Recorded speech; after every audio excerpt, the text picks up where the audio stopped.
Hi, I'm Jeffrey Craner, and my friend Cecil Baldwin loves horror movies, and he's helping make this genre more approachable for me and hopefully for you too. One film at a time in a random order. Are you squeamish about horror movies? Do not worry, we will tell you what happens. Adore horror movies? Great! Watch along with us each week. Oh, and hey, speaking of this week, we have 2 extra episodes coming at you. First is our Friday the 13th episode coming, you guessed it, this Friday the 13th.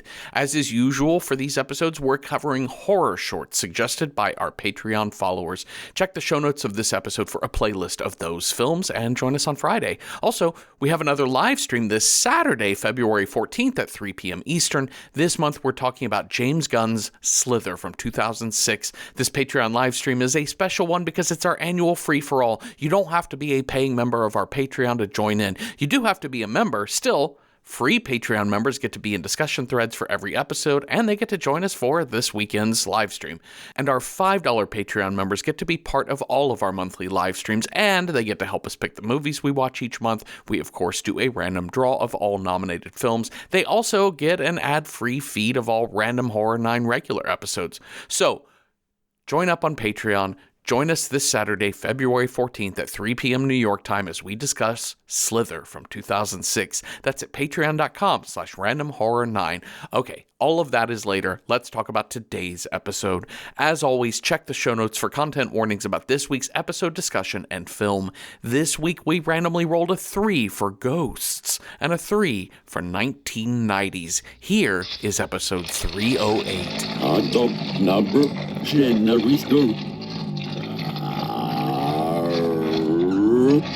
Podcast number 9. This week on Random Number Generator, horror podcast number 9, Ghostwatch, 1992. Warning! Spoilers ahead.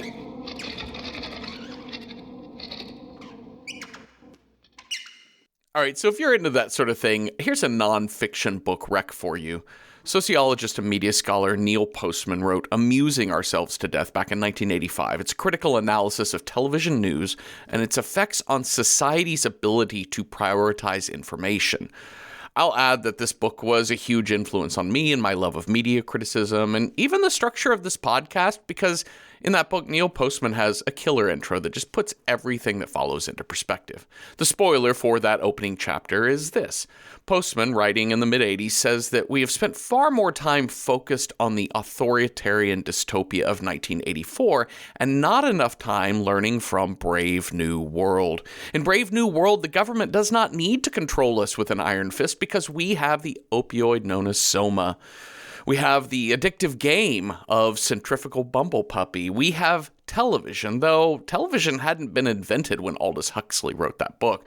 We willingly sacrifice any perceived power we have as a people as long as we can amuse ourselves, as long as we can pretend that we are in control of our lives. The news doesn't need a despotic regime to censor it. The news will censor itself because there's no reason and almost no feasible way to create true journalism on television. Television is an entertainment medium with strict formatics. It is strictly for the illusion of education, but ultimately it's just junk food in a trench coat.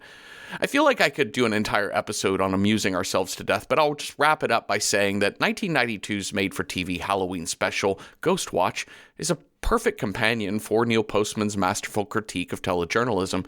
The BBC One broadcast depicted in this film is erudite, it's comprehensive, and it only understands morality through a strict binary of left, right, pro, con, and believer, skeptic.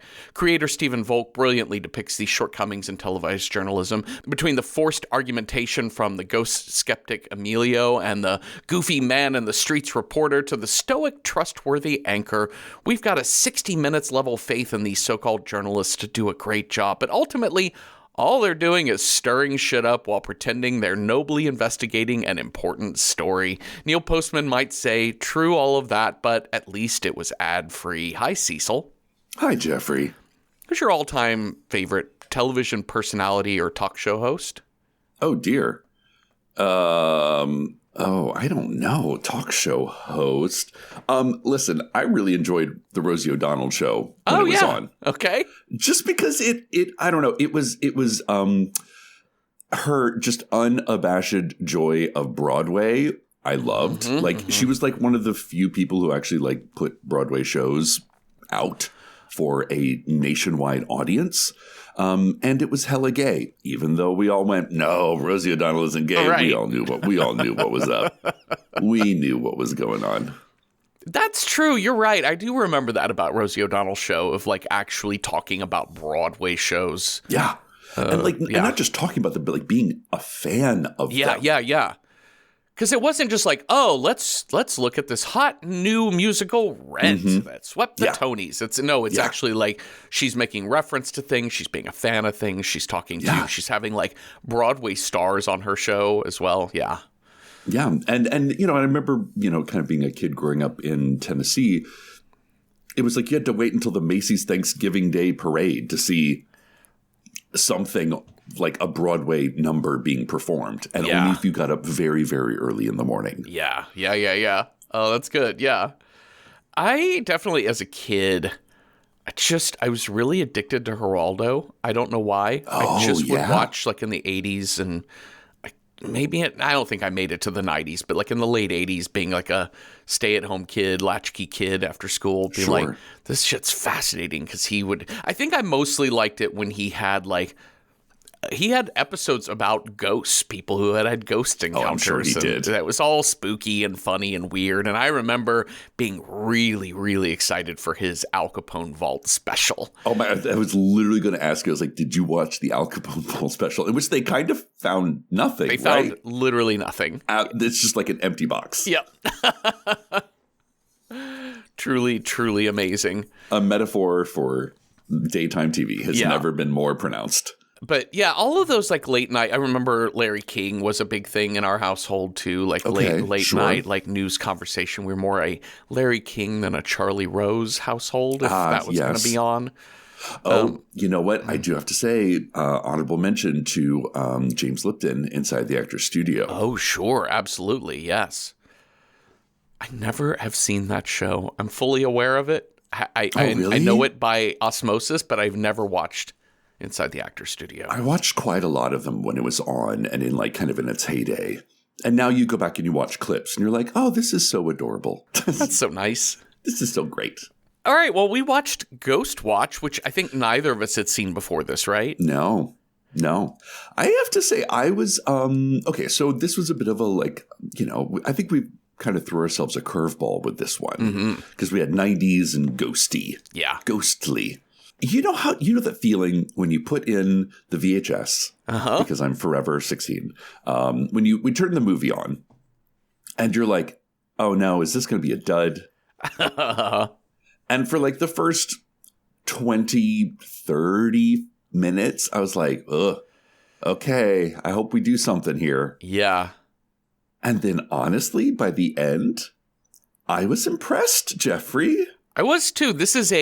When we say a slow burn, this is a slow burn. Well, it's, the format is so tried and true. Like, it's very British. It's very 1992. Yes. And, you're like, okay, how is this going to be scary? The one thing I was holding out hope for, and I do think it paid off, although briefly, is when they are doing the equipment check at the beginning and just kind of noting all the stuff they have. And when they showed that infrared camera, I'm like, oh, that shit's scary. And I am not here for that. That shit's always scary. Like, I got freaked out when they were like, and now we'll do a pan through of the crowd. I'm like, no, there's a ghost in that crowd. This show is very British, not only because it is British, but also because it's withholding, Cecil. It's a little withholding. Right. But once it kind of lets out, cold. It's a little cold. But once it kind of lets out what it has to say, you're like, oh, that was stuff we normally don't put on TV. That's great. Okay. And I do love how kind of unhinged it got by the end of it. It got really unhinged. Which I appreciate, which again, kind of British. They're like, I don't know, we just need a little tip in the right direction. They were like, oh no, everything's exploding. Yeah, it definitely, from a writing standpoint, it's withholding so much that at the end it just throws a lot of shit at the wall. Yeah. But yeah. I think what makes it effective isn't necessarily the writing. I think it's the suspense you get at the end. I mean, obviously the writing has set up what the story is and what the ghost is and what's at stake. Sure. But the visuals, the final sequences are good and fucking spooky. They're great. Like the time we get to like Michael Parkinson just like narrating in a black box. Yes. Unsure if anyone is even watching. That shit gets like surrealist. It does. Yeah. Like existentialist. I'm like, does he even know? He doesn't even know the cameras are on. And he's just continuing to narrate his own demise. Yeah. I think that's where that kind of like I tease about the British coldness or aloofness or what have you. But they know it. They know it. And but also I kind of prefer it in a story like this. I do because it is theatrical. It is a black box. It is. Yeah. It's more poetic and interesting to me. It's a stage direction they do not move to close the show. Right. Yes. It's I think that's so much more fascinating. We haven't talked about Late Night with the Devil yet for this show, but again, another thought about that a lot. Live TV show wherein something really sinister, demonic is happening. And I really enjoyed Late Night with the Devil, but it's an entirely different experience because it is much showier. It is much more television-y. It's movie-ish. And this one is so fascinating because it does feel like I watched a stage play a little bit. Yeah. It really does feel like a televised stage play. And also, one of the things about this movie I really liked were the sort of secret scares. Did you see Pipes all the times? I don't know if I got him all the times. I did not look up a checklist of where to look for him, but I definitely noticed him in I think the real famous one is late in the movie when the camera is panning. And you see him standing in the curtains, and then it cuts back, and he's gone. Yeah. Tremendous. Yeah. There's a moment in the hallway where you can see where the house or the winds are blowing through, blowing all the apples. Well, one of the mirrors on the wall is kind of like rattling, and it stops for a second, and you can see a shadowy figure in that in this mirror. It's great. I got one. It was like the first time, like you kind of because they start off this whole thing. They're like, okay, callers are calling in saying that they saw the face of a person who's a man or a woman or something, or maybe. And I was like, yeah, maybe, I guess so. And I think we're kind of supposed to not believe it. Like it's supposed to be far-fetched that first time. But then about over halfway through, when Sarah's like, when like the ghost has laid out all the little children's drawings, and she goes to pick them up. There's the jump scare with the cat, and then it pans up. There is a red-faced skeletoned person in the kitchen, and I rewound that shit 3 times. Oh, because I was like, it's not the sound man, because they're all wearing the Ghostwatch t-shirts, and it's not that stupid, spider on a red spider web. No, it's a person, and I was like, but because you had to, like, it didn't draw a big neon arrow to those sightings. Respect. Yes. Going back to thinking about those like Geraldo specials when he would talk about ghosts that I loved so much is they would show these kind of like blurry black and white still photos. And it's always like a group of kids on the front of a school, like the school photo. But then there's like a figure in the window. Like making a weird face. Yeah. Or there's like a person just over somebody else's shoulder. That sort of stuff always gives me that like it's thrilling, but it's, the chill up the spine is so good. It's like Lake Mungo. Yeah. And I think this show does a great job of feeding you those here and there. It's definitely a rewatchable thing, which is so interesting because it was put out as a live broadcast in 1992. So this was of an era where it actually took years before they made this available for sale to people. So the ability, unless you were like recording it on your VHS at home, it would have been really tough to go back and rewatch and do all this. So this is kind of made for streaming almost. So a couple of interesting stories that I learned about this. So the BBC put this out, and it has written by at the beginning. You know, but apparently what happened was it was kind of, you know, like there was a movie on and the movie went a little bit long and then the Ghostwatch started. And so people just sort of like tuned in without having seen the beginning. And they're like, oh, there's Michael Parkinson. Yeah. Oh, I'm just watching BBC. Okay, this is what we're doing tonight. And they didn't know that this was a scripted film. Yeah. And then things get more unhinged. And apparently over 1 million people called the BBC that night. 1 million people. And the problem is one person, some guy, apparently committed suicide because he was like, oh, they've definitively proved that there is an afterlife. So I'm good. Interesting. And it was because of that death that BBC kind of distanced themselves from this production. They kind of put it in a vault, never showed it again. They didn't want to talk about it. They didn't want to fuck with it because it was like kind of a black eye. And probably a legal question too, of just like get it out of everyone's mind. Absolutely. Yeah. And it wasn't until like, I want to say like there was a documentary made about it that they kind of pulled it back out again. And they had, I think, I didn't watch the documentary, but they had a lot of the people talking about the making of it and stuff like that. And it was the sort of the myth around it grew up because you had to have seen it live. Yeah. And your memories of seeing it live might have impounded over the years in just how scary it was. Yeah. But I love that it's so good. Especially to like a culture now where we're like, no, we can watch whatever the fuck we want to watch. It's on a streaming platform. They're like, no, one night only. If you didn't catch it, you missed it.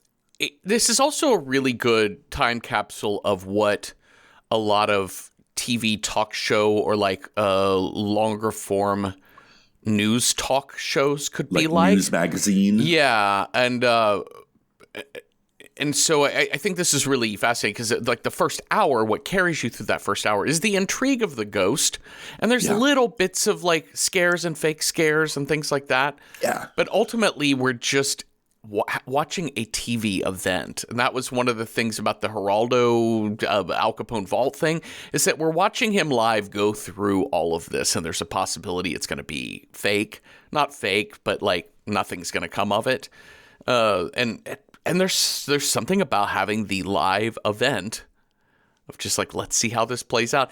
And then you add into it the back and forth with Dr. Pasco and then like cynical American Emilio. Oh my God. With the Between Two Ferns over there in New York City. Yes, Between Two Ferns, which is definitely the precursor to today's modern era shouty shows. Yes. But it's also a classic television setup, which is we don't want to appear biased, so we have to put on another person to counteract this. Counterpoint. Yeah. And I'm like, the point counterpoint is always funny to me because I'm like, well, you just set the goalpost here and you've decided this is the exact middle, so let's roll from that, I guess. It's hard to know how to do like an in order from beginning to end of this show. So gonna kind of hit the highlights. Basically, we get our setup from Michael Parkinson, who was TV news host for decades.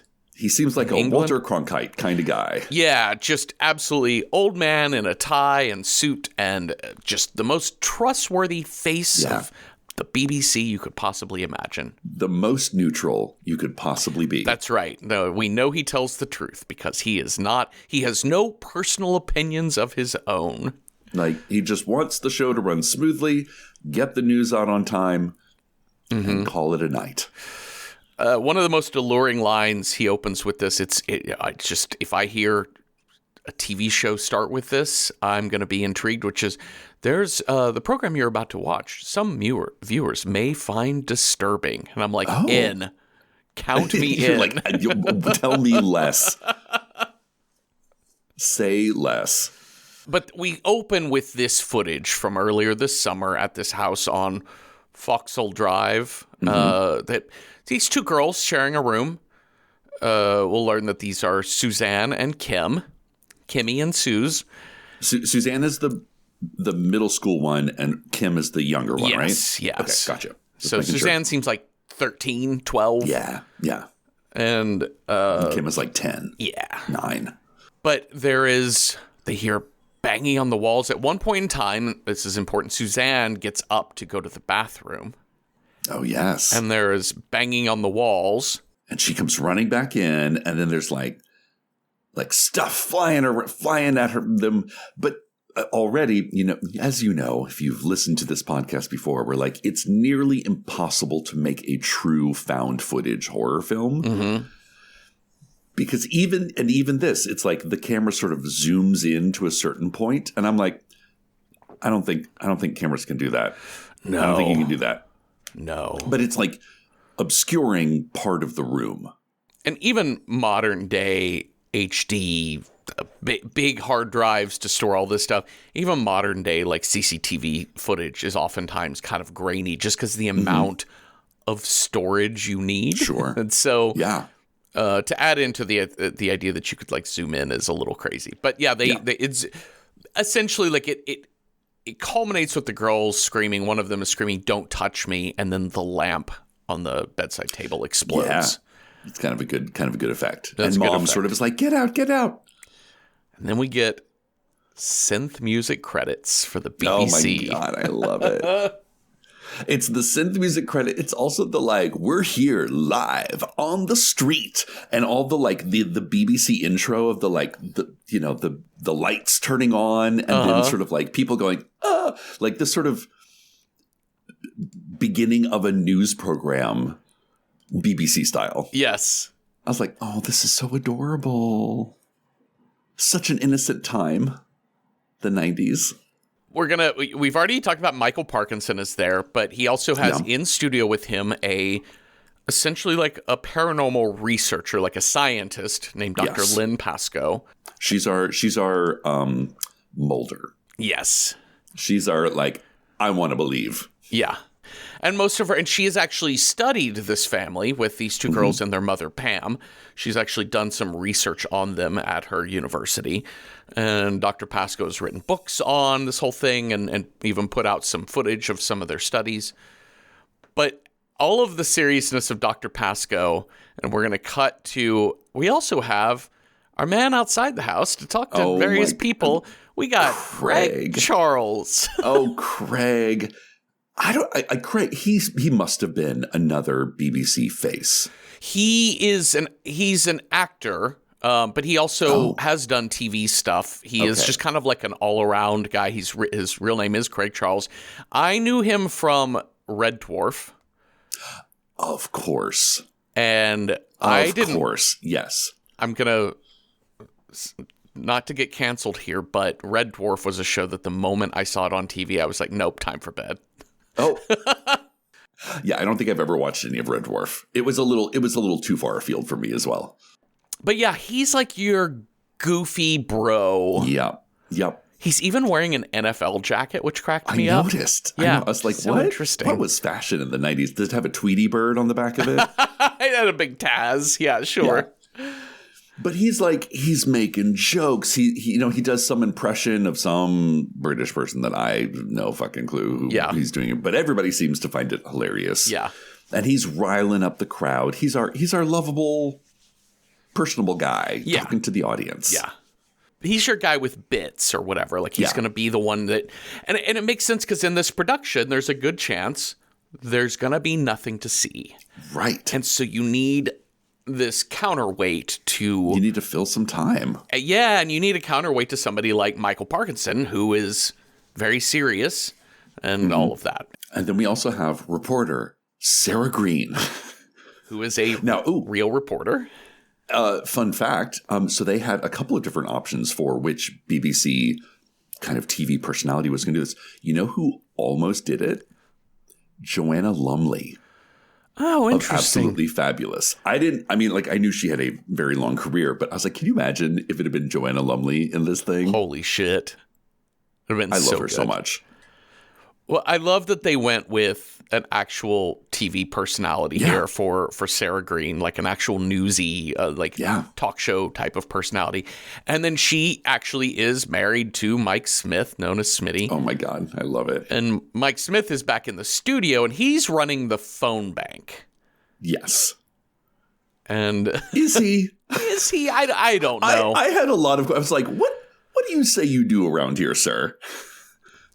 They kind of have to give a little bit of like rationale for why he's there. Because he's like, well, I just don't think I could have stayed at home watching my wife live doing this. So it actually was. It's nice to have something to do here in the studio. The sexual politics of 1992. Oh my God. And she's like, thanks, honey. Send me into the lion's den while you sit in the studio. And he's like, no, I'll be totally safe here. You've got this, sweetie. I think maybe my favorite guy in this whole movie, he's in 2 scenes. He's so minor, but he just doesn't seem to have any. He doesn't do anything. It's Alan Demescu, the electrical engineer, who has set up all of the ghost detection stuff. It's motion sensors that detect cold to turn on lights. Sure. It's cameras in every room. It's all kinds of like audio sensitivity to pick up electromagnetic pulse waves or whatever. But that's about it. And that shit, none of it really ever comes about. No, nobody ever really pays any attention to that. And later when they lose the feed in the final kind of act of this show, there's a moment where Craig is like coming to talk to Alan. He's like, I feel like we've lost connection. Alan's like, yeah, I guess so. I don't know. Things are going well, though. No ghosts. Yeah. Because none of his equipment went off. No, nothing on my end. I do appreciate we get the introduction of the sound man and the camera guy, who they both seem like actual sound camera people. And we learn about the heat imaging, the infrared camera. Horrifying. And I love the line that this is such a good foreshadowing line, but Sarah, she learns about the heat imagery camera. She's like, oh, great, Chris. So this means nothing can lurk in the shadows. Mm-hmm. That's right. All right. So this is our setup of who's going in. It's going to be Sarah going in with her camera and sound guy, in with Pam and the 2 girls. And they're just going to spend the night in a haunted house. Now, here's the thing. Two things. I want to talk about 2 things. One, the sort of the like back to this like the BBC setting up the lights and the big floodlights outside the house, and when oh my gosh, the BBC is in our neighborhood, and there's people just like hanging out outside the house, like this is what they're doing tonight. The TV people have come to town, which I find hilarious. Such a simple time. Like, we're going to stand, like, there's like 30 people. We're just going to stand here all night, not watch anything, just like waiting for the ball to drop on New Year's Eve. Yeah. I mean, I think if you set up any type of like a camera event, there's something in people's brains that are like, I have to be by the camera on the television. Something might happen. Yeah. Look at me. I'm on TV, Mom. Yeah. Hi, Mom. We don't seem to ever have gotten over that. Like, even when somebody has just a camera up taking a picture in public of like, hey, we're on vacation. Here, you guys stand by the waterfall and I'll take a picture. And then there's something in your brain, like the intrusive thought is, I have to be in this photo. Yeah. Like the people that come through and like jump through your photos in the background. You're like, you're a card. Yeah. So we've got the family. And we've got Sarah and the crew obviously going through the house, and we're kind of it's real mild to begin. We're kind of getting like a little layout of the house. It's an upstairs downstairs situation. Upstairs, it is downstairs. The girls are bobbing for apples. There's apples on the strings, which I found very funny. Well, yeah, that's the thing. Like, I think it's like 2 people go at it from either side. Oh, I gotcha. Okay. I think. Sure. But we kind of learn from, I think, Kim that even though like Pipes, who is what they call their poltergeist, because it sounds like he's rattling the pipes. Even though he kind of appears in their room, he lives in the little crawl space under the staircase. Call it by its name, Cecil. Which they call the glory hole.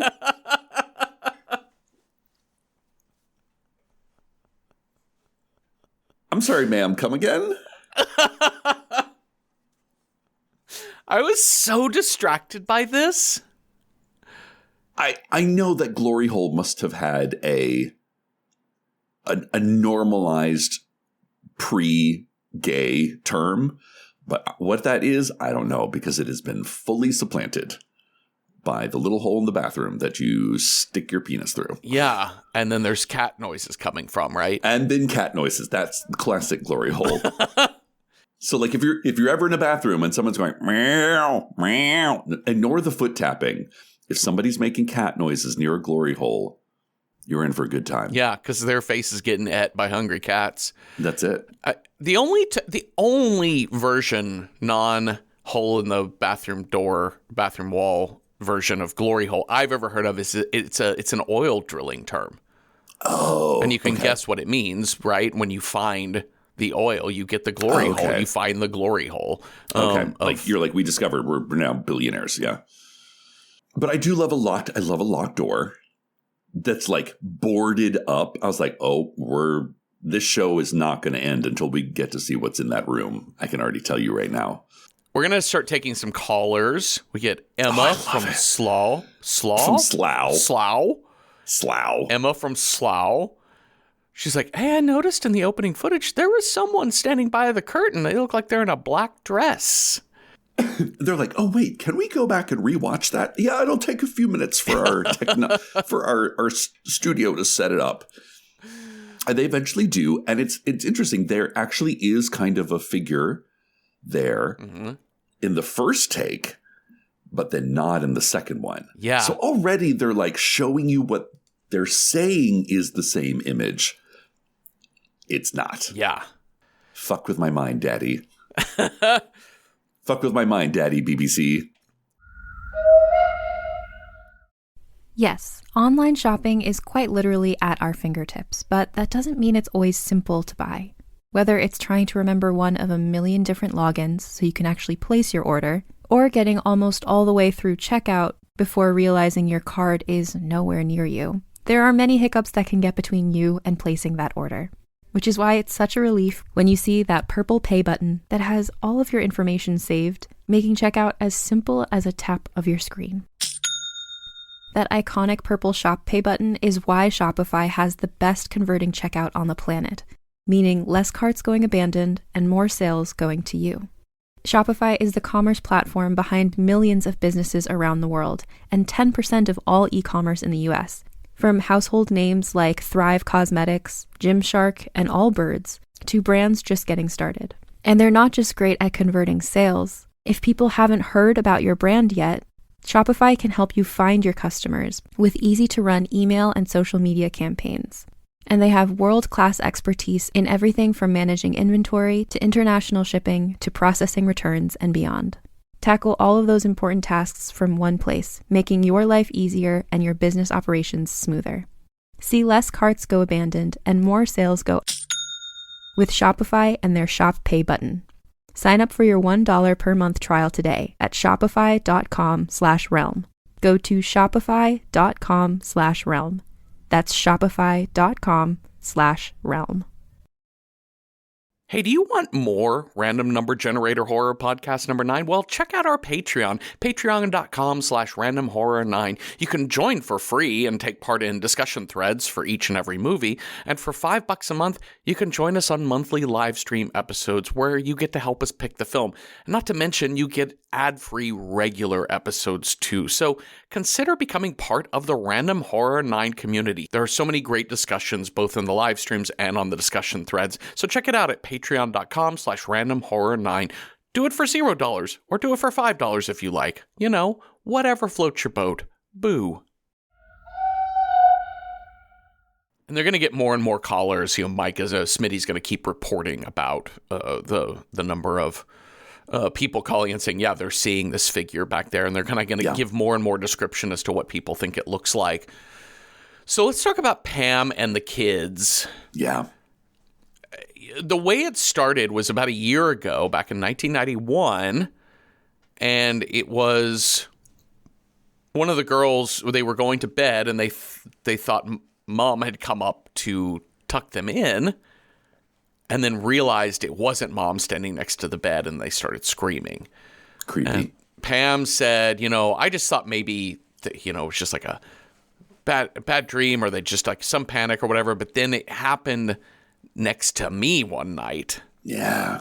So that's when I was like, oh, shit, that's crazy. And then it kept happening. We'd get broken plates and all these noises. And then the worst part about it really was that, and kind of the reason they're doing the show, was they started making tabloids. And all of those, and the British, Americans, if we think that the tabloids are pretty rough over here, you got to see the British tabloids. Yeah, they don't give a fuck. They do not fuck around. Like literally, like the worst journalism. Like, I love it. They're like, ghost mom lives in hell house, says children possessed by demons. And they're like, did you say this? And she's like, no, of course I didn't. But it's also kind of like a unanimous, everybody sort of in England sort of understands that their journalists are the worst. Yeah. They all understand that the tabloids are absolute shite. Yeah. They're all the New York Post. Well, that's what got Dr. Lynn Pascoe to reach out to Pam. Yeah. And that's why Pam agreed and the kids agreed to do some of these tests and then eventually to come on BBC One for this Ghostwatch program. Because I think it will help understand what this ghost is about, but more than anything, it would let the world see them as normal people. Yes. That's kind of the crux for me of the opening 2/3 of this film, which is just watching these kids and their mom try to feel normal because they're feeling crazy because they live in this house. Yeah. And well, they want to fit in again. Because even their neighbors know that it's like that, we were going to meet some neighbors in a little bit. They're like, oh, yeah, we're just kind of an open door policy. Whenever the earlies run out of their house screaming at 1 o'clock in the morning, they know they can always come over. We just want to fit in, Jeffrey.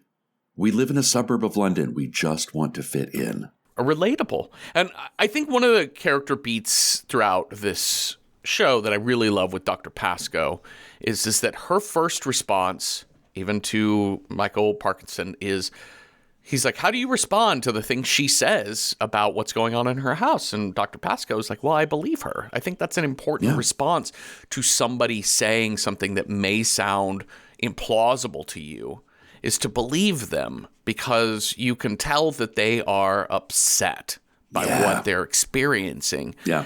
And I remember our friend Joey Rizzo years ago. I don't even remember what the joke was I made, but I have a tendency just to kind of tell a dry, matter-of-fact, but like absurdly impossible sort of thing. And I'll just say it out loud. And Joey said, seriously? And I was like, no, I'm just kidding. He said, oh, I'm a very gullible person, Jeffrey. And I was like, you are. It's hard to like get away with the little like dry bits around you. And he said, I just think it's easier to just be credulous in the world. Yes. Take everything at face value. Take everything at face value and then start working through the information, because otherwise you're just negating all possibilities. Question nothing. No, and I've always I love that advice from Joey. I think it's so good. And that's what Pascoe is doing, is because the worst case, like best case scenario, oh good, you didn't believe a lie. Yeah. But honestly, you're so smart. By default, you're so wise. You're denying people their realities. Sure. Yeah, and I think it's no joke, or it's no coincidence, excuse me, that Dr. Pascoe is a woman that like wants to believe this mother. But what I find kind of weird about this is when they take the mother out of the house. Yeah. And they put her into the sort of like van, like their mobile unit. So it's so like technically so she can listen to phone calls. But then they sort of put this like cuckoo mother in, as in like not like cuckoo crazy, but as in cuckoo like a fake mom. Yeah, it's her on a TV screen that the kids can see in the house on a TV. And then we put this very lovable Sarah Green reporter into the house, and she just like becomes their mum for a night. Yeah. Which to me was almost even weirder. I kind of hated it as a narrative device because I wanted to see more of the mom and the kids, but I really liked it as a artistic device because I think what they're playing around with is the way in which television news programming invades our spaces every single night, and the way in which it's all phony. The TV is your mom. The TV is your mother. And you know, that episode of that TV show is your best friend. Yeah. Yeah. There's some tweet that I don't know who, but they're like that episode of TV, that's your personality. That's your best friend. Corporations are your friend. Yeah. Yeah. And it like when in this, whoever tweeted this out, explain, you know, kind of very succinctly, satirically put the point on it. But this is the beginning of this sort of like, reporter Sarah Green, she told me on TV, and, you know, she says it's time to go to bed and brush my teeth. So I guess it's time for me to listen to my TV, Mom, and go to bed and brush my teeth. Yeah, and when I opened with the thing about Neil Postman writing that book in 1985, he really was responding to an even older version of television, like more of your Walter Cronkite. Oh, that's the like big three. Yeah, there's only three. And you know, and he was kind of reacting to kind of the pre-cable television era, of course. Yeah. But also in the way in which television news was creating a simulacrum of trust. It was creating just the notion of the word anchor as something heavy and solid and stable. It keeps you moored and centered. It's centered, and but meanwhile, the whole production is theater. The entire production is theater. It doesn't mean they're not reporting truth. It doesn't mean that they are lying to you. It just means that part of truth is the way in which the narrative is presented. And yeah, I just think that they're playing with that. So I missed having more time between Pam and the kids. But the moment when she's like, "Oh, Mom, hi, Mom," and she's on a little TV box on the kitchen counter. You're like, look, Mom's on the TV in our house. Stunning. But they're just talking to their mom on TV. It's weird and wild. Weird. It's so weird.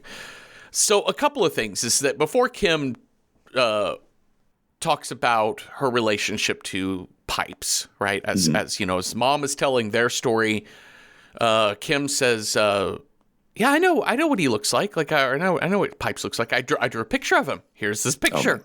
You know, I love a creepy child drawing. Love him. Love him. It is, I just wrote freaky clown. Like, it's not clown-faced, but like the buttons on the... But kind of like a comma for, like a red comma. For a head. Missing an eye. Yeah. Or something. But she's like, one time I came down here and there's the little glory hole half door below the stairs. Down to the basement. I popped into that glory hole. So, Kimmy says she could see him in the crack. Yes. Through the door. And I looked at him and he had one of the babies, and one of the babies winked at me. And Pam tells her own story of I had files down in that basement from my divorce, and I went to what kind of files? Divorce paperwork. Oh my God. The sort of the fake correct yourself, which is now very common in like a naturalistic kind of like, you know, I had to go get my divorce file. Like, you understand that they're setting up that there is the rift in the family. These people deserve it. They deserve the ghost that they got. There's like some turmoil at the heart of this family. Well, we knew Because Daddy something left. We knew something was wrong with her because she was saying crazy things about ghosts. But now that I know that, she's divorced, Cecil. I know.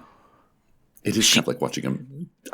How is she going to raise those kids properly She just by can't herself? even keep a husband happy. I know. Of course they turned out talking about ghosts and stuff. Yeah.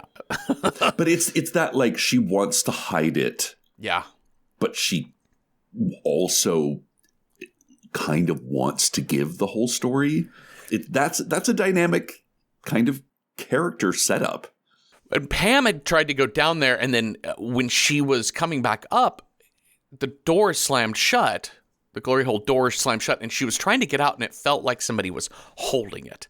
And she said she felt a presence, a male presence in the room with her, and their breath smelled like cabbage. Rotten cabbage. And then that's kind of at that point when her telling that story, then the tabloids went fucking crazy. But I do think it's kind of interesting. Like, we never get any more information about the husband. There's no follow-up. No. We have 3 moms. Michael Parkinson is our only father figure in this. Yeah. So let's talk about the callers. We've already had Emma from Slough. Yeah, who's like, watch, I saw something in the tapes. And then Lynn Pascoe is like, I guess I can use this light pen. And you're like, not really. Not really. But if you'd watched it the first time, you definitely did see somebody in those fucking curtains. So these callers, as they sort of roll in, we've got, there a lot of them are like adding more. Mostly the callers there to add lore to the story. Well, it's either add lore to this story or just tell us your ghost story, which I love. And honestly, the additional, especially as the show gets deeper and deeper into Unhinged, some of these stories are fucking creepy. Yeah. And some of them are hilarious, like the cheese and pickle sandwich guy. He's like, the plate just flew off my chair. Me and my mates, I didn't put a finger on it. It just flew into the air. They're like, where were you? They're like, we were a mile away. And Michael Parkinson's like, okay, I think I know where this is going. I want me cheese and pickle. And Dr. Pascoe's like, okay, so tell me a little bit more about this plate. Hilarious. But yeah, I like all these ghost stories from other people, even though Craig Collar is funny. The first one's pretty mild, right? Yeah, there was like we had a ghost at our house growing up in Brighton, and like things would just get broken all the time. And we learned later after we'd moved out that there used to be a family that lived there, and a boy died in that home. So it's that type of ghost story where it's like, my house has history. Yeah, but as we go along, we start hearing stories about. Oh, my mom used to tell me that if we didn't go to bed on time or clean our plates or do our chores, that old Mrs. Sessons would get us. And then years later, we found out there was a nanny that worked in that home that lived there, and she would take in kids, and she started drowning these kids. And her name was Mrs. Sessons. And she's like, why would our mother tell us that? Yeah. Which I think is an interesting idea of like, what functions do ghosts have? What is the function of a ghost? Like, are you saying like, what is their job description? Yes. Like if you were to bring in a CV, pipes, what is it you say you do around here, sir? Yeah, tell us about some challenges you faced in your last job. No, I mean, like this evening of Ghostwatch I think it does a pretty good job of showing, not telling, why we have ghosts, what we use ghosts, like this family used a ghost story as a way to get a kid to do their chores and to do, like, what do we need ghosts for? It's so interesting because I do think that there is that element of one of those elements to folk horror is moral correctness. That's why horror can be so moral, because it roots from moral storytelling. Old Mrs. Greenteeth will eat you if you go in the pond, which is a way to tell your kids, don't go in the pond because you'll drown, and I can't be dealing with that right now. There's literally, I have a book of collected Cherokee like legends and history, and there is literally a like, don't go near the pond at dusk because that's when the tribe underneath the water that loves to drag children away will get you. Yeah. Yeah. It is the like, don't fuck around at dusk. Come home. And like ghost horror, folk horror have kind of always had they have a reason. We have a reason for telling these stories, for retelling these stories. And I think it's interesting having these sort of call-in version, not only because it's just kind of funny, dial this number, which apparently was a real number. And if you called the number, someone would immediately say it's a fake. But you could still leave your ghost story. Oh, that's interesting. That's funny. But the thing is, again, going back to like the lore of Ghostwatch, so many people called in that only a fraction of the people could actually make it through. So when you called, you probably got a busy signal, which just sort of amped up your like, oh my God, it's real. It's real. It's real. But as these stories from the callers come in, we start getting more and more lore. It's going to ultimately culminate kind of at the end, like going into the final act. We're going to get a call from a man who used to be a caseworker, and he dealt with at this house. From this house. On Foxhole Drive or Lane or whatever street Foxhole is on, but he dealt with this particular man. His name's in my notes, Raymond Newsom, or I forget what his name is, Raymond Tunstall. And he was like the cousin of the people that owned the house, but he illegally rented out a room, so he's not on any of the deeds. Yeah. And he was, this is just a weird moment. I think it was just a throwaway, but he's telling them from the caller is telling Michael Parkinson and Dr. Pascoe this, saying like he was basically a child molester and he was a deeply disturbed man. And Michael Parkinson goes, in what way was he disturbed? And I'm like, as I just said, he was a child molester kind of way. Yeah, I know what he was getting at, which was like, what ways did he show outwardly before we learned about his crimes that he was disturbed? And it was just all of these like radical theories about spirits and demons and whatever else. Well, he had long, sharp knives for fingers on one hand. And he always wore a fedora and a green and red striped sweater. Yep. He had burn marks all over his face. Yeah. But jumping ahead to the end, just to kind of compartmentalize the callers, it's this kind of like slow growth of like the little bits of information, all the way up to like what people were saying that they were seeing in their own homes was a similar ghost with a hollow, like a skull-faced, bald man or woman wearing like a long black gown, a robe or dress, buttoned all the way down. And so all of these similarities are sinking in. And then you had this story of Raymond Tunstall, who was also basically is very Silence of the Lambs, but it's like he was a man who also thought he had a woman living inside of him. And so he molested children is kind of the vibe that this caller gives.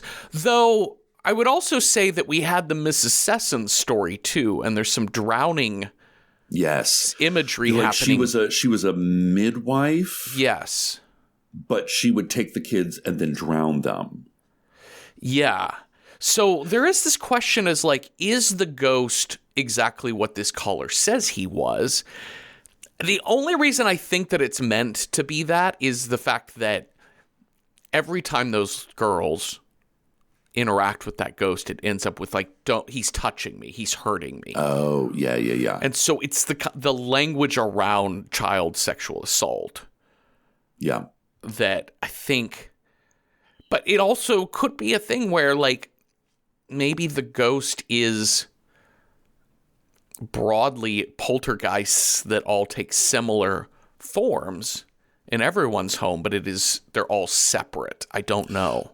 So that's the other thing is Dr. Pascoe kind of talks about this in the beginning about what a poltergeist is. And it's my understanding is a poltergeist is less a ghost and more like a ghost. Like it's not a human, that has died that is coming back, or a shade of a human. It's usually there's a preteen involved. It has it like listen, the middle school years are rough. They're really hard, but they're worse for some people than there are for others. And supposedly, if you get 1 or 2 or 3 preteen, adolescent energies flowing so hard that they can kind of telekinetically move objects, create hot spots, cold spots, things like that. So it's less like, it's more of like an energy imbalance than it is old Miss Sessons came back from the grave with a hook on her hand, you know? Yeah. But in this, I like the idea that they are throwing a lot of different stories at you, and it's up to you to kind of parse what the quote-unquote real story is, and I don't think they give a fuck. No, I don't think they want it to land. They clearly don't want it to land cleanly for you. That they don't want it to be fully just, this is Raymond Tunstall in everyone's home now. And definitive, this is who it is, this is what it was. No, I think there's... It certainly is a real thing, because we see what happens to the TV studio at the end. Like, we see like the actual literal poltergeisting happening, not just in this home, but across England, wherever the BBC broadcasts this fucking open seance. But yeah, I don't think they want you to... I think there's the idea of like Mrs. Sessons is different than this, but they may be... We're seeing the connective tissue of the drowning. Yeah. But maybe it's just every poltergeist is out now, so we don't even know who's in whose home. So that was kind of the idea. Apparently one of the things that the creator pitched to the BBC was they wanted to play like really low and really high frequencies that animals could hear and would make animals freak out across the country. Yep. But then they learned that most TVs have a like kind of a dampening. So like you can only broadcast within this to this. So it kind of wasn't a thing. But you kind of get that later when things are like, and we've got people saying dogs are freaking out and you know, like in the more, so the idea is that it's not just this one house has this one story. It's that the veil is thin and things are seeping out everywhere, possibly in your home as well. Well, and I think that's the beauty of this all, too, is that by bringing it all home to a live broadcast that also has bled out into the viewing audience, this isn't just Amityville, right? This isn't just some, poor couple in Long Island who, man, they picked the wrong fucking house. Goddamn, these poor souls. No, and this isn't The Exorcist, right? This isn't, this plausible but fictional story about this one girl in Georgetown. No, this is... Like, this could be in anyone's home, and so I love the interactive haunted house experience, meaning if your dog did start barking, or if your kids were just sitting in front of the TV crouched, being like, I won't go to bed, I want to watch this, mommy. But like the way they described that was so freaky. They're like, I can't get my kids to stop watching the TV. They're just sitting an inch from the TV. And then Michael Parkins is like, listen, it's 9 o'clock. You need to get your kids to bed. She's like, but my kids won't stop watching the TV. Like, also, our clock stopped, so they don't believe me what time it is. That's kind of freaky. But like, that's the thing is that if you were sitting at home watching this and your dog freaks out, or you look over and the clock on your microwave is just blinking. It's just blinking the same time. You could start piecing together, or there's like a cat noise outside. Yeah. And just every shadow starts freaking you out. I think it's a great technique. Again, what function do ghosts serve? Yeah. To like when something freaky happens, or when you are scared in your own environment, you're like, clearly a ghost. I didn't put that cup there. Must be a ghost. I do think that question that you've asked, I think really gets to the heart of like, why do we have horror at all? Like, why do we tell ourselves scary stories? But I think in the world where we've separated ourselves from nature so much, our bodies still have instinctual responses to things. There's reasons why we as humans don't like certain smells or don't like certain sounds. And it's all like generational. It goes back thousands and thousands of years of our species that we are built to be scared of certain things. But when you don't have natural predators in nature. Yeah. You're not scanning the tree line for lion faces or tiger face, I think I love it that they touched on that here. They're like, humans are naturally predisposed to look for faces in abstract objects. Yeah. They even say that. They're like, of course you saw somebody in the curtains. The face in the fire, she says. Yeah, you're just kind of supposed to. But literally in saying that, it's true, but also they're putting uncommented on images of creepy pipes throughout the show, just sort of standing in the background or in the crowd of people or in the little dark cavity, in the glory hole. Yeah, in the glory hole. So you're like, am I predisposed to see that, or did I see it? So there's two. Well, let's start with physicist Emilio Silvestri in New York City, Between Two Ferns. Between Two Ferns. He sounds like Jeff Goldblum. Oh yeah. His voice sounds exactly like Jeff Goldblum to me. Yeah. But of course the skeptic is an American. Because we kind of need to be the villain of this little BBC story. He's such a bitch, and I kind of like him. He just is like, he's more contained than modern day shouty people on TV shows. That's the thing, is that like, God, I had this conversation with a friend of mine the other night of like, how do you explain the "at long last have you no decency" in the era of Trump? Like, what do you even do to reconcile that? And this is very much of that era of like, listen, I might be an asshole, but I respect you as a professional and you respect me as a professional. And I can say, it's a very weak back and forth. It is for TV. But it is civilized. I mean, they get their digs in at each other. Yeah. And for sure. But it does feel sporting in the sense that you feel like they could probably they both kind of know the deal. I think maybe Emilio kind of knows the process of television, just like this is sporting, whereas Dr. Pascoe is taking it a little bit more personally. Yeah. But he does tell her, he's like, their back and forth basically is like between belief and skepticism.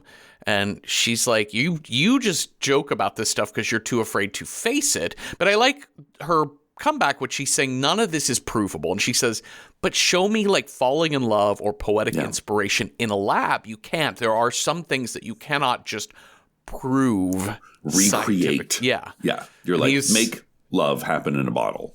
And he says, you should be selling crystals on Venice Beach. Yeah. And she says, I love this line. She says, he gets off the phone and she turns to Michael Parkinson. And she said, cynics are the last of the materialists. They're dinosaurs. And that's an incredible line. Yeah. Like, they want to be able to touch it. Yeah. If they can't touch it, they don't believe it.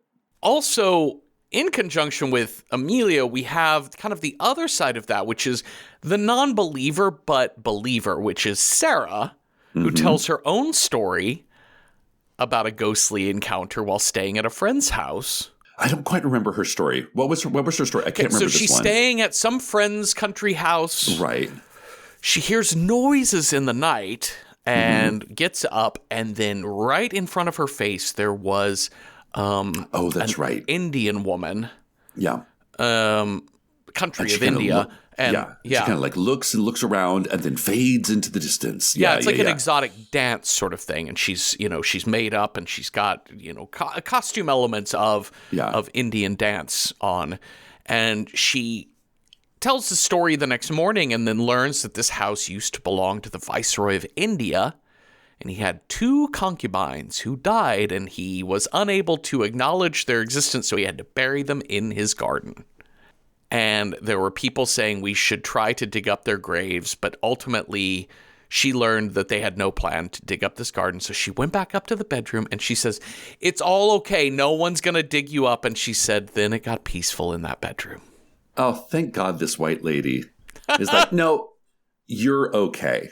I saved you. This was so funny to me because it really does foresee I posted a black square on Instagram. Mm-hmm. It does. Yeah. It's really funny. You're like, joy is a form of protest, says woman whose only form of protest is joy. But again, back to the what do you say you do around your ghost stories? Yeah. One of them is don't go fucking digging into the past too deeply. Yeah. Because you might not like what you find. Yeah. Especially when you go back to like Imperial, Yeah. You never know. Well, and don't go digging too deep. And also, like, why ghost stories? Because it is interesting, too, because Sarah represents this really interesting person, this black square on Instagram type of person, the joy is a form of protest. But there is this, if you take it back to the material world, but if you take it to just humanistic experience, like real world, non-supernatural experiences, she's in the home of this lower middle class woman, but divorced woman. Oh, she's a hairdresser because we see her like fucking that's hair. Right. That's right. She does hair. I love that. She's like, oh, she's doing hair out of her home. Oh, okay. So she's in like a lower middle class home with this single divorced woman and her 2 kids who have everything has been a problem. And even if we chalked it up, even if we learned that it was all just the kids were pretending to be a ghost but like, it doesn't matter because this is her real experience. And Sarah is a person who's like, if I ever saw a ghost, I would say, it's okay. You can go now. Yeah. I would try to, I release you. You're fine. I would totally never have a problem with a ghost. This is like Mrs. Early, who's like, I'm at my fucking wit's end because I can't pay my bills and my kids are going crazy and my daughter's got scratches on her. And Sarah's like, let's just do her hair. Let's pop for apples because the camera's on and I'm super pleasant. I'm fake mom. I'm not real mom. Joy is a form of protest, says woman whose only form of protest is joy. Yep. I think that was The Onion. I think that was an Onion article sounds title. Very Onion to me, or Reductress or something. But this is great, and I love her story that she tells because they set it up like, oh, I have a spooky story to tell. Smitty was a little skeptical of the whole thing. I'm like, ooh, what happened to her? I thought we were going to get this really telling story of like, I was carried into the clouds by these angels. And what she tells is even more shocking and revealing. Even more revealing? Uh-huh. Okay. Let's go back out to Craig. Oh, yeah. Because Craig's going to do some person on the street. Craig on the street, not as fun as Billy on the street. No. Oh, certainly a lot quieter. Yes. Actually, not much quieter, but a little bit quieter. But he's like, hey, come with me to the local playground where I've got these 2 ladies who live in the neighborhood. This scene was so cringy and so funny because this is the ultimate, he's the goofball guy. He's there to do funny bits and to kind of undermine everything with jokes to keep it light. And these 2 women are like, oh, no. There's freaky shit here all the time. Like a 5-year-old girl went missing. No one, what happened to her? We don't know. They don't know. Like somebody got stabbed. Yeah. They're like, you remember those stabbings you heard about? Yeah. That was right here. That was on the street. Our kid, my grandkids came to, my nephew or whatever, came to play on this, and his friends came to play on this playground. They found a dead dog. Oh no, what happened? Like, okay. Like and when you hear that, you're like, okay, that's that's not too unusual. They're like, no, it was cut open. You're like, oh, that's gross. And it was pregnant. So now there's little dog fetuses all over the playground. You're like, They didn't want to play at the playground anymore. Do y'all have bears? Because that's what I would chalk it up to. But I live in North Carolina. But she also was like, it was cut open like a butcher did it. Yes. Sliced open. And this poor man is like, Craig is like, well, that certainly is hard to hear. Yeah. And crazy. Wow. Crazy. It's very funny. And then I think it's on the way back from the playground, he does a little side interview with this guy. Okay, yeah, he stops to interview this man, Arthur Lacey, who is a spiritualist. Yeah, that's it. Who's going to exercise? That's right. Who's like, I just want to pray with them. And he's coming to the light, Carol Ann. yeah, because he says, I don't do bell book. What's the Catholic? Bell book and candle. Yeah, bell book and candle. I don't do the Catholic exorcism. I am a spiritualist. I just help spirits who've lost their way. I'm a medium. And he said, so when I was invited out here to try and communicate with these spirits, I got really sick for a whole week. Something did not want me near it. That's kind of Amityville horror. Yeah. But they're like, I'm here to help. Oh, no, I will not be helping you today. This is beyond my pay grade. So during this break, let me tell you about another movie podcast I like. This is not a paid ad. I legit just want to tell you that What Went Wrong is a great show about how hard it is to make films in Hollywood. Hosts Chris and Lizzie have covered some excellent horror films that we've talked about here on Random Horror 9, like The Exorcist, The Conjuring, The Birds, and maybe my favorite episode of theirs is John Carpenter's The Thing. They also cover plenty of movies that aren't horror at all. I just think their show is so smart, it's well-researched, and I learn a ton about movie making every time I listen. I hope you enjoy it too, so go get What Went Wrong wherever you get your podcasts. So during this break, let me tell you about another movie podcast I like. This is not a paid ad. I legit just want to tell you that What Went Wrong is a great show about how hard it is to make films in Hollywood. Hosts Chris and Lizzie have covered some excellent horror films that we've talked about here on Random Horror 9, like The Exorcist, The Conjuring, The Birds, and maybe my favorite episode of theirs is John Carpenter's The Thing. They also cover plenty of movies that aren't horror at all. I just think their show is so smart, it's well-researched, and I learn a ton about movie making every time I listen. I hope you enjoy it too, so go get What Went Wrong wherever you get your podcasts. I think for me, where some of this show is spinning its wheels is there's a couple of like misdirects as to like what are the signs of the poltergeist in the house. So there's this whole bit where Sarah finds a perfectly round wet spot on the floor. I know, right? You're like, what was it? Yeah. No, here, look at the ceiling. Now take a handkerchief and wipe the ceiling. Is there any ectoplasm? Do you smell anything? And Sarah's like, no. I think this is here just to kind of get us into we got to ramp up the back and forth, because there's going to be a lot of Sarah running upstairs, downstairs. Yeah. Sarah, like, who's in what room at what time? Yeah. Because it's going to turn into banging upstairs, run to check on the kids, then banging in the kitchen, run back downstairs, kids' drawings all over the floor, cat jump ghost scare sighting. outside. Actual ghost sighting. Yep. They don't sight the ghost, but we see the ghost standing in the background. And then the banging is upstairs again. And I think that's when we catch Suzanne banging on the pipes with a spoon. Yes. And then oh my God, then we got to talk about that for a few. They're like, well, Michael Parkinson is very disappointed in all of you. I'm not mad. I'm just disappointed. He switches so off.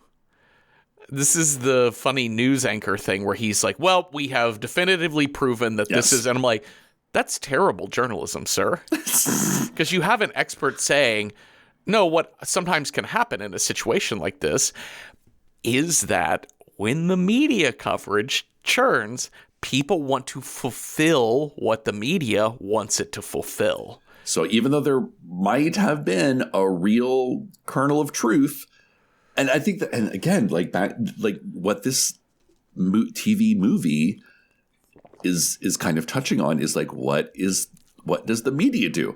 In the same way that, what do you say you do around here? What do you do, media? And they get mad because it takes the wind out of their production.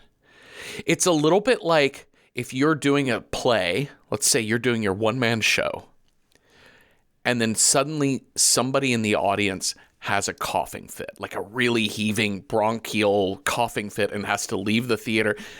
And you come away feeling, and they never come back. But it's like it leaves you as the performer with a little feeling of like, God damn it, that fucking threw me off. Yeah. But there is a deep down question of like, are they okay? Is that person okay? And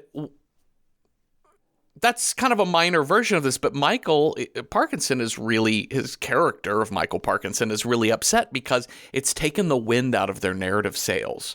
Yeah. Like, what are we going to do with the last 30 minutes? We figured out the answer, I guess, now to the BBC movie of the evening, Yeah, because their top priority is to do the show, not to find out anything. Yeah. And there's no value to him in making sure that this family is okay. And that's what Dr. Pascoe's top priority is making sure they're okay. She's only filtering it through paranormal lenses, because she wants to get that. I mean, but she at least has the baseline of like, there's something going on here and we have to help. But no one else is. The skeptic in New York between two ferns, he just wants to be a skeptic. He's super pleased. He's like, well, told you so. Yeah, Michael's like, well, it's all a hoax. God fucking damn it. Yeah, I know. Again, I'm not mad. I'm just disappointed in you all. Yeah. Okay, we're starting to get a little bit of weird stuff happening, though, like outside of the house. Because there's a moment where Michael Parkinson does a cutaway to, to this other ghost story. They have these like people on video just telling their ghost stories. So they cut away to Laura in Cardiff or whatever. And she's like, oh, back when we had this old house in Devonshire and blah, blah, blah, blah, and this thing. And my bedroom was in the old part. And there I once saw someone at the foot of my bed. And then the tape kind of, which is always fucking horrifying. Yeah. And they're like, ha ha ha, I guess there must be a poltergeist in our studio. This is also the point where we get this woman caller who said, our glass table exploded. My husband only touched a finger to it. It exploded. There is blood everywhere. He has been taken to the hospital. And the kids will not take their eyes off the TV. You're like, that seems unusual. Why is there blood? Why are there bloody handprints on the wall? Because she never connects it to her husband. She just says there's blood, like there's blood on the wall. Like it sounds like the blood has just materialized on the walls. This is where Michael, the old school TV news anchor, is like, it's 10 o'clock. Do you know where your children are? Like that's the New York City thing, right? Yeah. And here he mentions, hey, it's after 9. It's the watershed hour where the kids should all be in bed. The TV is your mother. It is your father. It is a third parent. It is your babysitter. It is there to tell you what is right from wrong. And it's there to teach you how to parent. And he's finding it's not working. Yeah. Because she's like, listen, that's great and all, but my clock stopped working and you try and fucking get these kids to pull away. They cannot turn away. So now shit's starting to fall apart a little bit for Michael Parkinson, who is a character and a person who probably everything always goes fine. Yeah. But now Suzanne, Mom has come back, Pam has come back because Suzanne has been nationally embarrassed by being caught doing this thing. But she's in bed now with a very hot fever. Her face now has all these cut marks over it, which we had heard has happened before. Yeah. And she's like full exorcist mode. Don't touch me. Yeah. Like eyes rolled back. Like she kind of flinches anytime somebody. And, Sarah's like, oh, here, let me help. How can I be helpful? Let me go get a hot compress. They go into the bathroom. They're like, oh my God, did you see that in the corner? I thought I saw someone in the corner. There's nothing in the corner. Here, we go back in. Dab, dab, dab. Dab. Dab. Dab. So a lot of things sort of go on. The Kimmy is like, we can't leave that. Mom wants to get the kids out of the house. But Kimmy's like, we can't leave it. I have to talk to him. I have to talk to Pipes. Before we know it, there's a moment where Suzanne is back downstairs sitting next to the couch. She's very obscured in the camera, and Mom is close to her trying to talk to her. And she goes into this Pipes voice, or this evil demonic voice that we had heard played earlier from Dr. Pascoe's reel. From her university tapes. Yeah. And this like demon voice kind of speaks in like kids stories, nursery rhymey sort of stuff. Your mother sews socks in hell. Yeah, it's like that, but it's like, I hid the teddy bear in the garden. You're like, what? What's happening? You're like, huh? But at this moment, Suzanne starts speaking in that voice, saying, what big eyes you have. What? I'm fine, Mom. I just, And then like a picture falls from the wall. Yeah. Yeah, and that's an important note that like all of the lights flickering, like the signal has been cutting out and on in and out for the TV broadcast.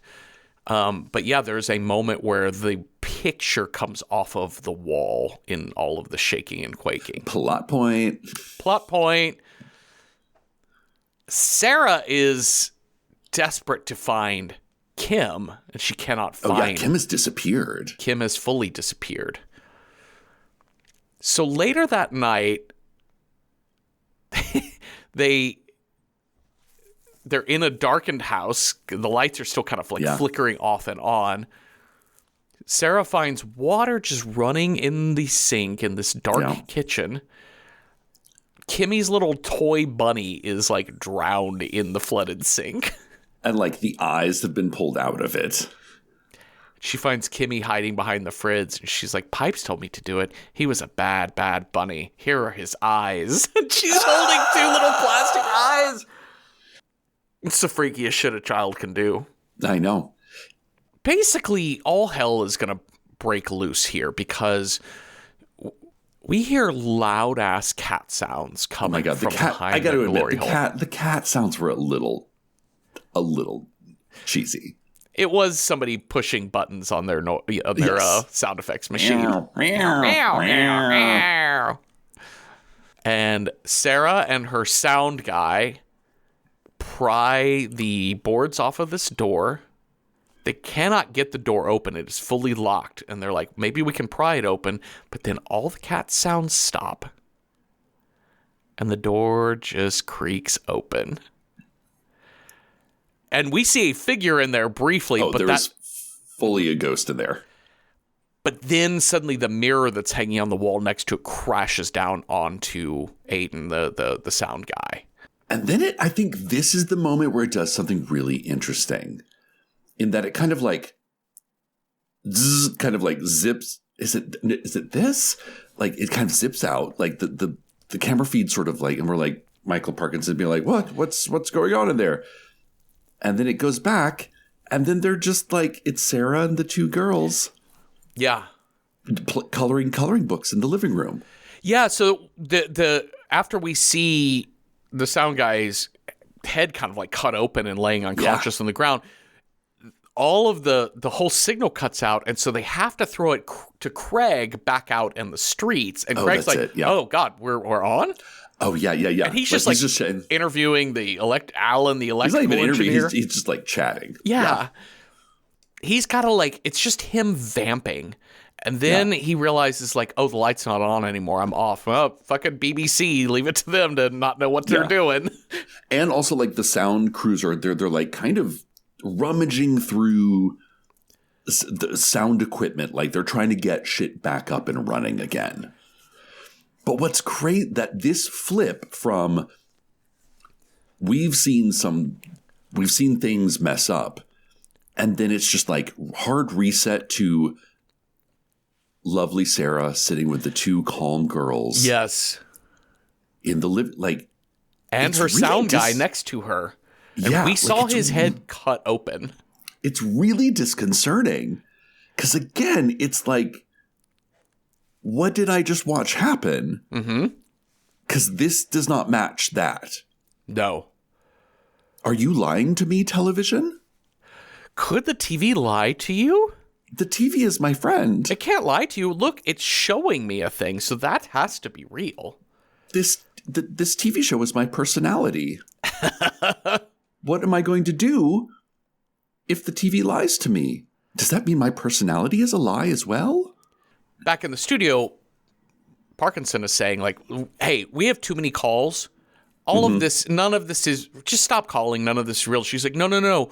Don't close the phone lines because something is happening and we need to see what's happening. He says, well, you're the expert. Tell us what's happening. And she says, I don't know, man, but look at this. There's something wrong with this feed from the house. And then she says, wait, the photo is still on the wall. This is an old feed. The ghost is in the machine. Yeah, bitch. I love it. And she says, to paraphrase, Jesus fucking Christ. Yeah. We opened a massive television audience-wide seance. That's why everything is going on in everybody else's home. And nationwide. That's right. Nationwide. Anyone watching this is part of this open seance. And then that is when a giant wind gust comes through the studio. Yes. Like lights exploding. There's another image of pipes up in the light. Like when that like par can bursts, there's a figure behind the par can. So good. I love the big giant heavy camera, TV camera just moving. Oh on yeah, its just the own dolly from slowly just left to right. There's no one behind the camera. And Cups are exploding. And then it cuts back to the street footage outside the house, wherein we can see Kim. Like Kim runs outside. And Kim and her mom both made it out. So did the sound guy gets taken away on an ambulance gurney, and the cops are arriving. But they're like, wait a minute. But camera guy and Sarah. Yeah, we don't have Chris, our camera guy. We don't have Sarah. We don't have Suzanne. Yeah. Because I think one of the ideas that like Lynn, Dr. Pascoe is like, what if it's Kim is like they're kind of, again, the preteens are just, they're bouncing energies off each other. Yeah. Amplifying. But now it's just the one kid left in this house, and we don't know where she is. I mean, we know where she is. Yeah. She's in the glory hole. She's Jeffrey. in the glory hole. She's making cat noises in the glory hole. This is where we get our infrared camera get up. Horrifying.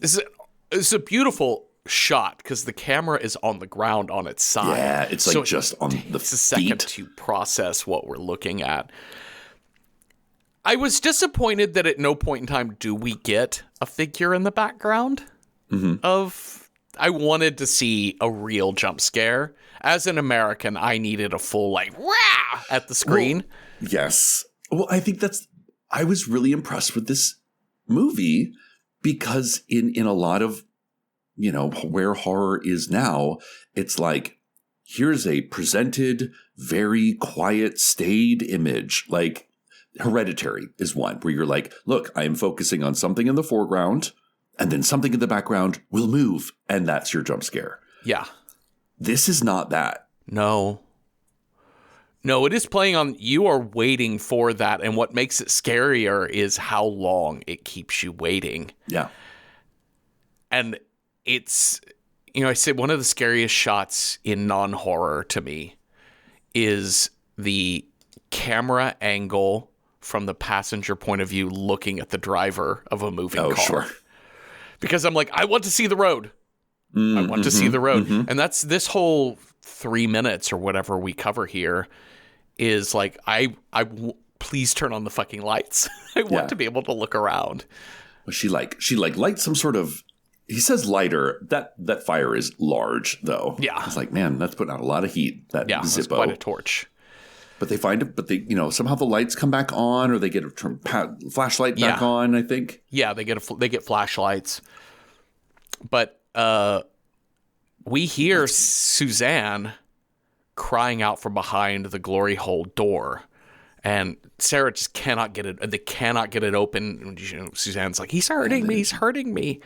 And then it just opens on its own. Creaks open. And Sarah crawls into there after her. And that door slams shut. Okay. Well, Sarah Green reporting for BBC One. Back to you, Michael. Back in the studio. Lights out, sounds out. It's like off, not even like, it's just like off mic mono audio from Michael. Well, I mean, there's like literally a full blackout. Yeah. But one camera is still rolling. It's this last shot got me. Yeah. Because it's just a man in an empty void talking to himself, talking to the audience, unsure if he's talking to anybody at all. He's out of frame. He's kind of like too close. He's fuzzy. Like, why are you lying to me? TV should be well lit. TV should be presented. It shouldn't be, cinema verite. And also, like, Walter Cronkite can't have doubts about himself or the reality of a situation. He can't question the news story. He needs to understand how to lead us through this, not be a human himself. No. Lost in a black and white void. But then, is he human anymore? Because as he gets up, I love this because he gets up to the camera, so it's like only chin down to belly button. Yeah, like you don't see his eyes. No, you don't see his face at all, and he's also like kind of turned. He's a little asymmetrical, a little off center and turned, and he's just mumbling round and round the garden like a teddy bear. Fee fi fo fum. Blackout. Brilliant. The end. Shall we rate this movie? Yes, let's. All right. How approachable, if you're horror squeamish, is Ghostwatch from 1992? On a scale of 1 to 10, with 1 being not at all approachable, 10 being very approachable. I mean, let's give Ghostwatch 6 out of 10 apples on strings for approachability. I think the first 2/3 of this movie is 10 out of 10. I think it's very goofy, haunted. I mean, 9 out of 10. Like the creepy images are a lot. But I think the last act of this movie is like truly scary ghost shit. But I mean, content warnings mostly for the creepy imagery, either the jump scare or the anticipation of the jump scare. And then, the content warnings of like talk about animal death, child sexual assault, and this like transphobic plot point about this killer. Am I a woman? Should I kill people because I don't know what gender I am? Sort of bit. I thought it was more like he's a guy who's having a lady ghost inhabit his body. Oh, you know what? Going back to that would make sense. Let's go back. Sorry to take off the ending. We're going to restart this episode. Okay. Because that's what's happening to the girl. Like it's a spirit that's entering their body. So this guy was probably a disturbed young man, but he's having a ghost enter his body that used to be a woman. That was the midwife lady. You're totally right, because if it goes back to the actual poltergeist that's been let loose on England, on the UK, is Mary Sessons or whatever her name is. She's here telling creepy stories. She's the nanny. She tells the bedtime stories. That's why the similarity is all there. I'm so stupid. That makes total sense, because that's why when the psychologist tells the story of like his take on Raymond Tunstall is, he thought there was a woman living in him and he couldn't figure that out. Crazy. He's like, whoa, what's wrong with people? But in all honesty, it's Mary Sessons, or Mrs. Sessons, whatever her first name was, that is the one true poltergeist that is getting into everyone. The case, That's Jeffrey. why little Kimmy drowns the bunny. Yeah. Because it's a bad bunny. Yeah. This year at the Super Bowl. We figured it out. We did. Good job by us. Everyone like pounding their steering wheels, listening to this in their car, being like, you idiots. All right. 6 out of 10 apples on strings for approachability. To speak nothing of approachability, Cecil, how do you rate this as a horror film? As a horror film, like I said, I had heard a bit of build up. I was a little, I was like, okay, where's this going for most of this? But the ending is rather affecting. Yeah.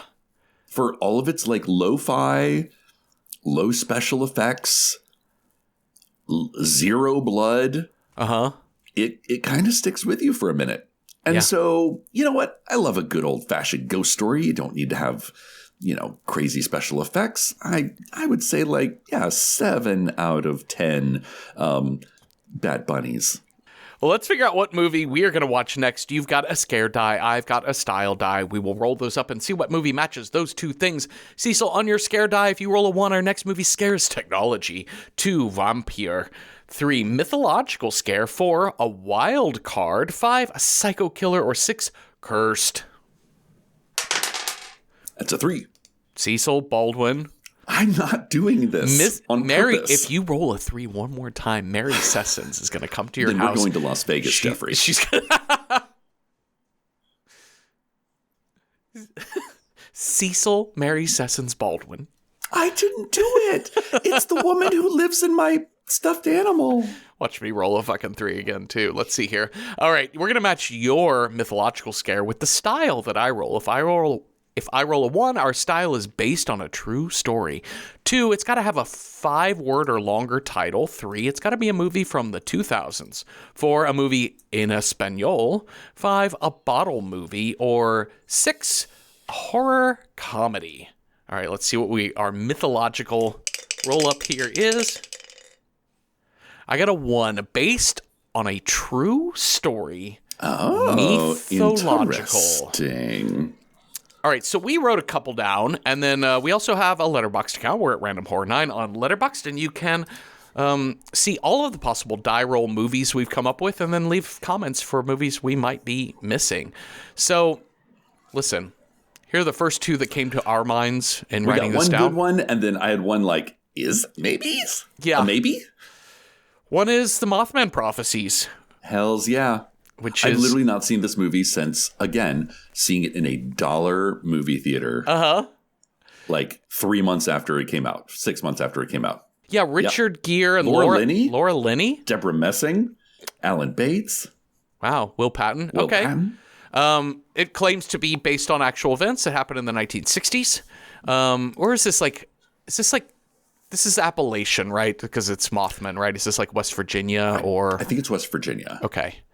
So that's one. I've never seen this movie, so could be interesting. I remember fuck all about it. Okay. And then the other one that you put on here is The Green Knight. I was like, mythological. Definitely mythological. Probably there was some basis of Arthurian legend in true stories. Maybe, possibly. I just don't like having just one movie on the I like having some options, which is also where our Letterboxd commenters come in. Eric Riley recommends Veronica from 2017, a Spanish-language film where Veronica and her friends play with a Ouija board, and now there's a demon. I've heard this movie is scary as shit. Oh, I don't know what the based on the true story part of it is. Loosely based on true events from a 1991 case in which a woman died mysteriously after a seance. Oh, shit. Ooh, that sounds spooky. That does sound really spooky. Squin apparently was kind of thinking along the same lines as I was on The Green Knight, recommends Mother from 2017. At least an argument could be made. It's definitely based on mythology that many regard as a true story. I like that. Okay, great. I feel you there, Squin. Mm-hmm. Max Bird recommends La Llorona from 2019, based on the Efron Rios Montt and the Guatemalan genocide. Okay, yeah. That's a good recommendation there. Bustamante will definitely bring some mythological creatures into his film. Okay. Yeah. Okay. Half Price Horror recommends Slender Man. Oh, of course. More urban legend than classical myth, but it definitely fits if Mothman does. Oh, absolutely. Yeah. I mean, urban legends that is mythology. That's our mythology. Yeah. Slender Man. I've heard mixed reviews of the Slender Man movie, though. Yeah. Slender Man is a weird one because that's one that is that's a little like Chupacabra. Like that's a myth that came up in our lifetimes. Mm-hmm. That is not ancient at all. And like the Chupacabra is based off of, what is it, the movie Species?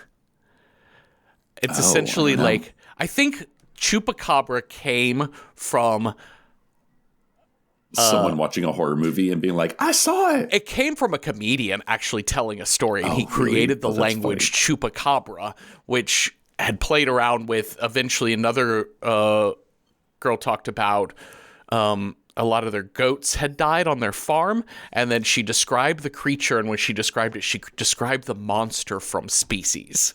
Is what happened. So it's like mid-90s, you just have a bunch of imagery and a word, and we put it all together, and we created a new thing. Same thing with these message board boys who created Slenderman. Little creepypastas. Yeah. Fifth Hammer recommends The Beast of Bray Road from 2005. Okay. A new sheriff in Wisconsin town investigates brutal slayings by a creature that may be a werewolf. Based on reports that occurred in Wisconsin in 1936 and reoccurred in the 80s and 90s about a wolf-headed creature roaming the countryside and terrorizing people. And finally, Bugavahugavuga recommends Communion, 1989.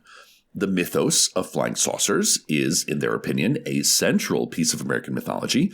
And this account from Whitley Strieber is one of the cornerstone texts of the UFO phenomenon and also has Christopher Walken in it. Yeah. Okay. Okay, cute. I already miss Christopher Walken. It's been a couple weeks. It's only been 1 week. It's been 1 week since we had a Christopher Walken fill. Oh, this is a toughie. These are some really good ones. I think Mothman Prophecies is one that, like, I've never seen I haven't seen a lot of these, but kind of fits the bill. It really, like, mythological, like, it is an urban legend myth. It is a cryptid myth, and it is based on a true story. I think also La Llorona is another that's like, it is a mythological figure, but it is also based in real, factual, historical events. Yes. But then on the flip side of the die, we have the kind of like more esoteric choices. Which is the Green Knight and Mother.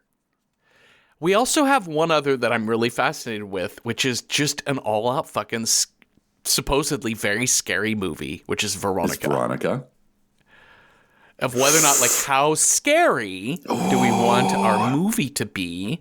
How horror homework do we want it to be? Because I think Mothman Prophecies is kind of a staple. I think La Llorona might be horror homework too, because this is what put Jairo Bustamante on a map. I think like Veronica's a bit down a notch for me because it's a little more like demon-y, seance-y kind of stuff. And less like, I think there's other like, I'm not saying that demons aren't mythological because they're all fucking angels and demons. It's all mythology, really.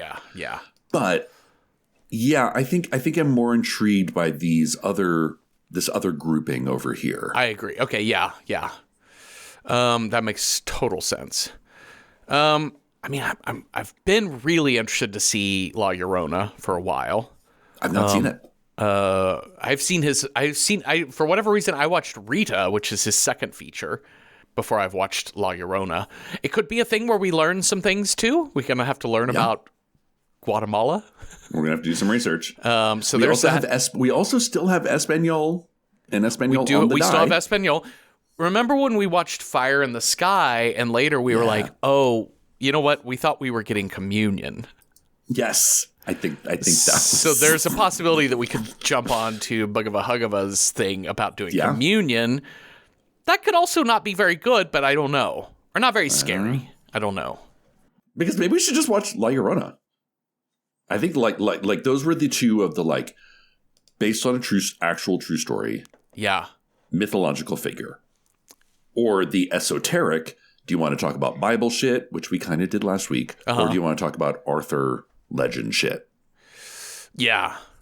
That's a good which call. Is, a bit, as we've learned, a bit of a rabbit hole. Yeah. I think maybe La Llorona's the move.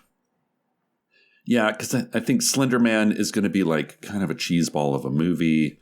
Veronica, although I think is going to be a fun, scary movie, but I'm like, it's really more just like, it's a little more of your normal horror fare of like demons and Ouija boards. And, yeah. Because by that stretch, like The Exorcist could fit this bill, you know? Yes. Now, here's the thing about La Llorona is in the same year, two different La Lloronas came out. There's The Curse of La Llorona, which is not what we were watching. And then there's La Llorona, directed by Jairo Bustamante. That is what we are watching. And then there was a 2020 or like a 2022 film called The Legend of La Llorona, and we're not watching that either. We're just watching La Llorona from 2019. And is that a good choice? Is that I hear one of them was not so great, and one of them was really not so great, and one of them was Jairo Bustamante is the good, is the not panned version of this. The one with the non-Latin name of the director is the bad choice. And that's The Curse of La Llorona? Yeah. So La Llorona from 2020, directed by Jairo Bustamante. Let's watch that. Great. We resolved it. Thank you all for listening. Thank you, Cecil, for talking with me. If you have thoughts on Ghostwatch or ideas for other movies that would have been good based on a true story mythological horrors, let us know at Random Horror 9 on Blue Sky, Instagram, or on Patreon, where our public discussion threads are free for all members. So watch... what are we watching? La Llorona 2019 from Jairo Bustamante with us this week, and come on back next Tuesday for a new episode. Have a restful night with no starving cats in your glory hole or nothing. Boo! Boo. Hey, it's Jeffrey jumping in one more time to remind you to watch Slither from 2006 and join us this Saturday, February 14th, Valentine's Day at 3 p.m. Eastern for our monthly live stream over at patreon.com/randomhorror9. This is our annual free-for-all, so all Patreon members, including free members, can join in on the fun. Our live streams are regularly only $5, and Patreons get to help us pick the film. Of course, they also get to be part of every live stream, and they get access to our back catalog of more than 60 previous live streams. Some of my favorites have been The Ugly Stepsister, Dead Ringers, and We're All Going to the World's Fair. We've watched some really good ones. So join our Patreon if you haven't already for free or for $5, and join us this Saturday, February 14th at 3 o'clock New York time over at patreon.com/randomhorror9, and we'll talk about Slither from 2006. Okay, now here are your credits and scary story. Boo. Random Number Generator Horror Podcast number 9 is hosted by me, Jeffrey Craner, and Cecil Baldwin. Find more of our work on the podcast Welcome to Night Vale. This show is produced by Night Vale Presents. It is edited by me with music by Cecil and logo by David Baldwin. See original artwork for each episode by David on Instagram. Join us for live streams on Patreon. Watch our recording sessions on YouTube. Chat with us on Blue Sky and contribute to our movie selection process on Letterboxd. We're in all of those places at Random Horror 9. Today's scary story. Late at night, you hear moaning from the other room. Ooh, you think. Sounds like the ghost is getting lucky.